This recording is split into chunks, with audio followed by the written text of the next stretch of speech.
Howdy YouTube, and welcome to this episode of Gunman. So today we're going to be spraying some base coat and clear coat with the DeVilbiss FLG5. So we'll start off by using the gun for base coat and clear coat on these X-Trail parts. So we've got this front bumper here, which you see me starting off on, and then we've also got a bonnet that we'll be spraying as well. This was a brand new bumper, so I obviously already put my wet on wet primer down, and now I'm just applying a couple of coats of black base coat to make sure that the colour matches the rest of the car, obviously. So that bonnet had a relatively small repair on it. Again, that's actually something that I repaired myself. It was during a time when the panel beaters were a little bit busier than we were in the paint shop, and originally all that was meant to be on this job was meant to be the front bumper, and that was it. But when I was walking past the car, I noticed that the bonnet was all smashed in, so I actually double checked with the guy who quoted it, and he said yeah, that actually probably would be related to the damage. So everyone except for me missed it. Like the owner of the car missed it when they were showing the car to the quote writer, the body man missed it, or the panel beater missed it. Everyone missed it until I walked past and I saw the damage. I'm like, hey, we probably better fix that. So I got the panel beater to just tap it up with his hammer to get the edges straight. I then applied some body filler, sanded that out, used some UV primer, as you'll probably see in a minute. UV primer is great stuff, I really do like it. I've got a couple of videos dedicated to the UV primer, so if you are interested in learning a little bit more about it, then I do recommend checking through my channel, or even just searching YouTube for Gunman UV primer. So as I say, I've got a couple of different videos out there on it. So as I started to sit down and do the narration on this video, I was asking myself, hey, why didn't I get video footage of myself spraying the base coat on that bonnet there? And then I remembered, oh, that's right, the only reason I was getting this footage is so that I could get some new updated footage for my top 10 video. So I'm actually doing an updated top 10 video, and I wanted to get new footage of each gun, and that would also give me a bit more experience, or fresh experience with each gun, so that I could give you some my updated opinion on it as well, because sometimes my opinions can change as I use different products and stuff like that. So yeah, that's why I actually didn't get any base coat footage of that bonnet, but not to worry, we'll be spraying the clear coat over that bonnet in just a minute. But when I do spray base coat with the FLG5, I find 20 PSI is more than enough for base coat, and I'll crank that pressure right up when I am using clear coat. But yeah, around 20-25 PSI is a nice sort of working range when you're spraying base coat with this gun. And now I've got some clear coat in the gun, as you were able to see just there. It had a nice size fan on it, not too small but not too big. It's not one of the bigger fans on the market, but it's definitely big enough. Now what you see me doing here is going 35 PSI, so that's probably higher than what most people would be spraying this gun with. But I tell you what, if you crank this thing up to 35 PSI, this thing is an absolute beast. I tell you what, spraying the clear coat on this bonnet, I just went for it. I didn't hold back.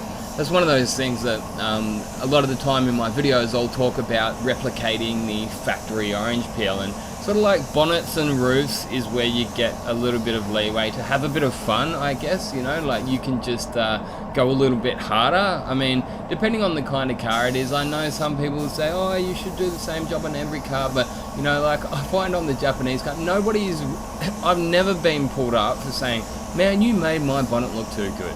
Honestly, who's going to say that? They'll probably be more likely, hey, can you spray the rest of my car like that, please?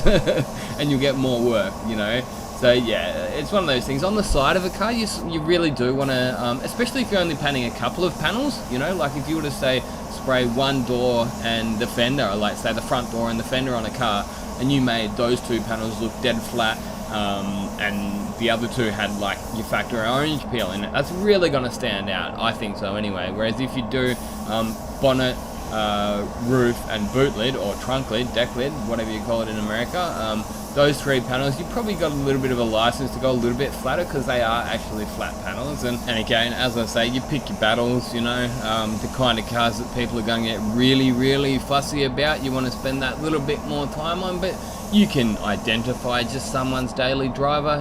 It's really not hard to pick them out in the workshop. You can just look in the workshop and say, oh yeah, that's someone's daily driver, or you can look at it and say, no, that is actually like a car nut's pride and joy. This guy spends like every weekend polishing it up, and you know, knows every single nut and bolt. So yeah, it's one of those things, horses for courses, I guess, you know, it's all good.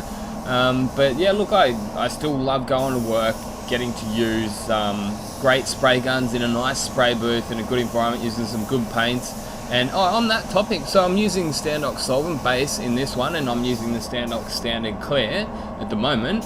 But as of making this video, yeah, 2 weeks we're getting the Stando Blue, which is going to be pretty cool. I mean, I have got a bit of experience with the Stando Blue, albeit under a different name. It's exactly the same product as Chromax Pro, and I don't mean, oh yeah, it's similar, it sprays like it. No, it is exactly the same product with a different, I guess you could literally say with a different coat of paint, you know, like, yeah, literally different labels, a very slightly different computer system, and that is about it.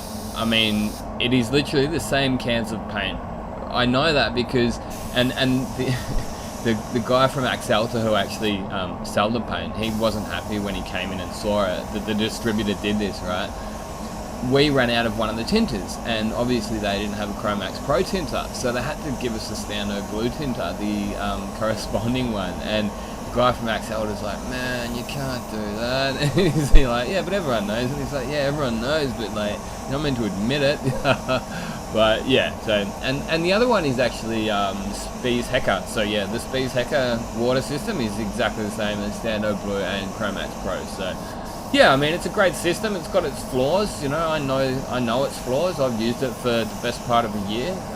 But yeah, hopefully this time I'll be able to have a bit more freedom with it. I think my biggest issue last time was I was listening to the paint reps too much, you know, like I reckon this time I'm just gonna have to get in there and figure it, like, things out myself. Like, they were telling me to spray everything with 2 bar last time, and that just goes against everything that for me is common sense. Like, that base coat just flies at 2 bar. But look, that's something for another video. I'm getting a little bit off topic. The topic is this spray gun, and it's absolutely slamming the clear down with this FLG5. And yeah, look, whenever I use this gun, I can't help but think to myself, like, if this gun here sprayed exactly the same as this, but it had like a shiny new, it looked different. Let's just say it was like the flagship gun from DeVilbiss, Sada, Iwata, or even Segola, you know, people would be losing their shit about it. They would be saying, oh my god, this is the best clear gun I've ever used, you know what I mean? Like, but they wouldn't say that about this because it's not worth enough, or it doesn't have the bells and whistles, it doesn't look cool enough, or whatever it is. I mean, yeah, like, let's just say the DV1 sprayed exactly like this. I mean, droplet for droplet, absolutely identical to this. There would be people out there that are like, oh, this is the best clear gun I've used. It uses less paint than any other spray gun I've ever used. And same thing, if it was the latest Iwata flagship gun, people would be saying, oh, this totally changes the game. This is like, everyone needs it. Go and spend your $1,000 on this gun.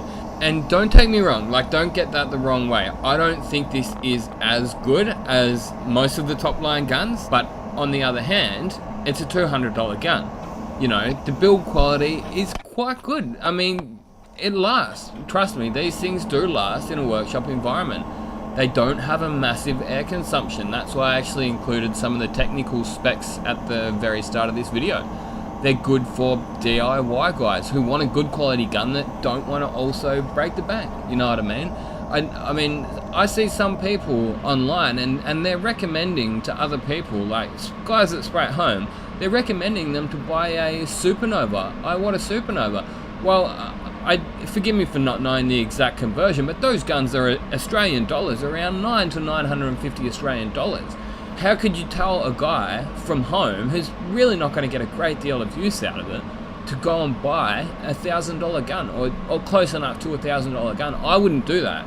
I mean, I put myself in your position. Most people that spray at home, they don't care if it has all the latest designs on it and what it looks like. They just care that it's gonna last, it gets a good finish, and that's pretty much it. It's capable, you know, and a lot of the guys from home, they don't mind if they don't get total glass finishes. They don't mind a bit of orange peel, because they're happy to do a little bit of buffing. They kind of expect it in a way. And that is actually partly why I decided to do this door in very low pressure. I'm spraying this door right here at 20 psi. Now the other side of it is that this door was actually, sorry, the rest of the car that I sprayed here was a little bit orange peeling. It looks like it had had a bit of a respray done. So that is the basic thing that what's going to happen when you do use that lower pressure. So with this gun, you can go right the way up to the 35 PSI, which is what you saw me do on that bonnet. Or you can turn that pressure right down if you're in your garage to your 20 PSI. As you can see, you're going to get a little bit more of a orange peel texture to it. But as I say, that's something that a lot of people don't mind. You know, they probably expect getting nibs all through the job because they're doing it in the garage, so no matter what, they need to sand the whole thing back anyway. So an extra little bit of orange peel probably isn't the end of the world for them. Yeah, at the end of the day, the other thing about using low pressure, and the reason I don't do it in the spray booth is because it's a bit of a false economy when it comes to paint saving. I used to think that using lower pressure, you know, because you're getting less overspray, you're getting more on the panel.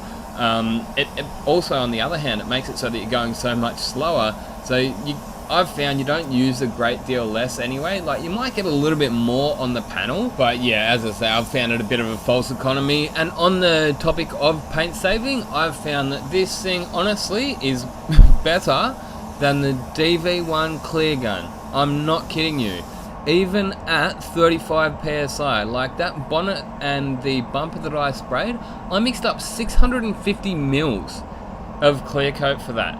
Smashing it on, absolutely smashing it on, like went really heavy with high pressure, and this gun here used less than the DV1. That's what I found anyway. So, but all that aside, that's about it for a video. Look, I just decided to do this as a bonus little video. Why not? It was never intended to be its own review because I have already reviewed it, but every time I use this gun, I swear I'm just blown away at how good it is. I tell you now, like, because it's not the nicest, it's not the coolest looking gun I've got, so it gets put to the side, but every time it gets dusted off, I'm just like, oh my god, this gun is amazing. Rightio gunners, I'll see you in the next one. Now you've seen this video, get out there and paint some shit. Coming out.